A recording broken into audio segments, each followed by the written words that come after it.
My name is Patty Cureton. I am a self-employed tax accountant. I work out of my home so that I can be near my son Wesley. He's 16. He was born with a genetic disorder that causes tumors in the major organs of the body. Unfortunately, his are in his brain, and he has seizures as a result. His conditions deteriorate over the years, so requiring much more. He didn't used to have oxygen all the time. Now it's a requisite. This is why I work at home, just so I can be with him. I am a single parent and his primary caregiver. Unfortunately, Wesley's seizures are intractable. He has several brain tumors. He now has one in the right ventricle of his brain that threatens his life.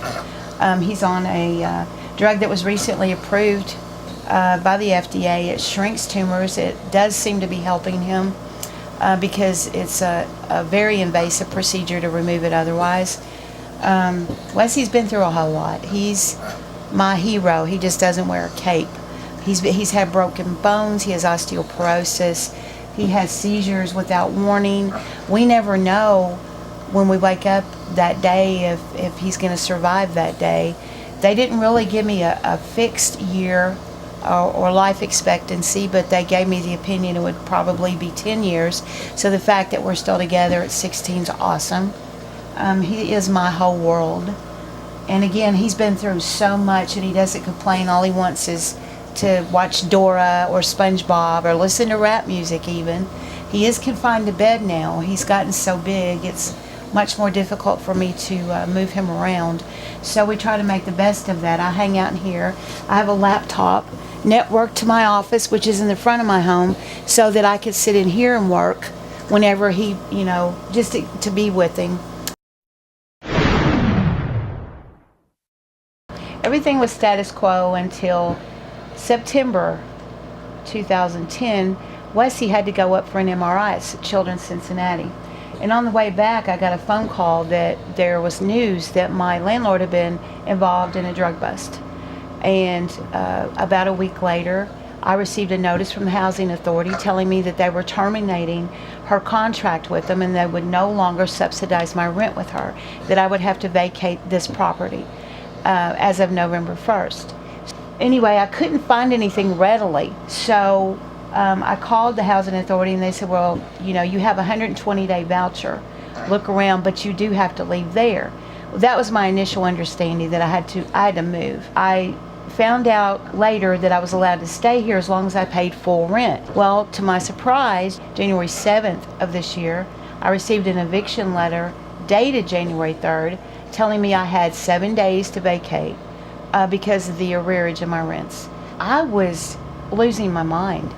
I have been trying to find suitable housing for Wesley, and I was at wit's end. I was starting to lose faith in society. I'm like, we didn't do anything. I have a helpless child. I'm trying to do everything I can to find housing for us, and it just seems like every path I took met with an obstacle.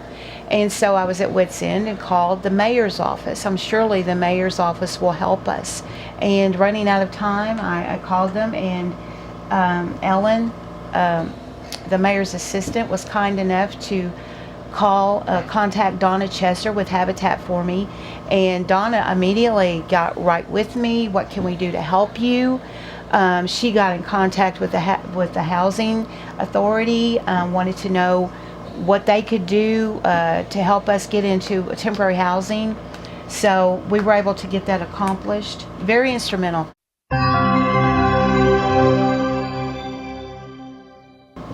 Well, Miss Donna certainly did not stop with getting us temporary housing. She went on and she campaigned for us, and she did everything she could do, and ultimately we were approved for a Habitat house.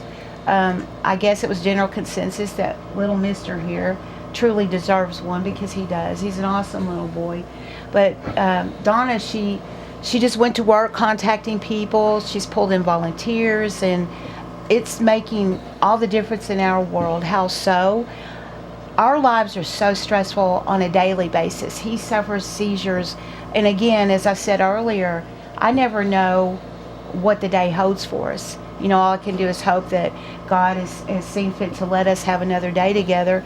And so when you have that, and it's kind of like in the background, if you will, when you're with your daily functioning, you know it's ever present, but to have your basic shelter threatened, that really throws an unnecessary scare into anybody. I mean, it's just something I shouldn't have to deal with.